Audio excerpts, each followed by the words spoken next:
ଆପଣ ଯେକୌଣସି ଚାଷ କରିଥାନ୍ତୁ ନା, ପନିପରିବା ଚାଷ, ଧାନ ଗହମ ନୁହେଁ, ଆଉ ସୋରିଷ ଖସା ନୁହେଁ, ସେଗୁଡ଼ିକ ନୁହେଁ, ଯେଉଁ ପରିବା ଚାଷ କରିଥିବେ, ତ ପରିବା ଚାଷରେ ଆପଣମାନେ ଚେଷ୍ଟା କରିବେ ଯେ କ'ଣ ଖାଦ୍ୟ ସେଡ୍ୟୁଲ୍ ଆପଣ ପୁରା ସପ୍ତାହକୁ 3 ଥର ଦେବା ପାଇଁ ଚେଷ୍ଟା କରିବେ।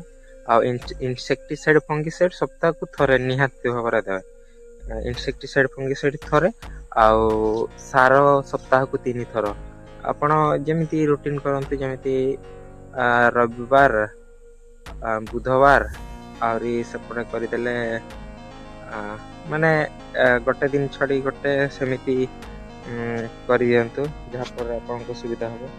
ତ ଏମିତିକା ରହିଛି। ତ ସାର ଯେତେବେଳେ ବି ଦେବେ, ଆପଣ ଗୋଟେ ପ୍ରକାର ସାର ଦେବେ ନାହିଁ। ଧରାଯାଉ ଆଜି NPK ସାର ଦେଲେ, ତ କାଲି କ୍ୟାଲସିୟମ୍ କି ମାଗ୍ନେସିୟମ୍ ଏସବୁ ସାର ଗୁଡ଼ିକ, ଯେଉଁ ଜିଙ୍କ୍, ସେଗୁଡ଼ିକ ଦିଅନ୍ତୁ। ଆଉ ଖାଲି ତ NPK ସାର ସବୁବେଳେ ଦେଲେ ହେବନି। ନାଇଟ୍ରୋଜେନ୍, ଫସ୍ଫରସ୍, ପଟାସ୍, ଗଛକୁ ତ କ'ଣ 16ଟି ପୋଷକ ତତ୍ତ୍ୱର ଆବଶ୍ୟକତା ରହିଛି। ତେଣୁ ସେଗୁଡ଼ିକୁ ବି ଧ୍ୟାନରେ ରଖିବାକୁ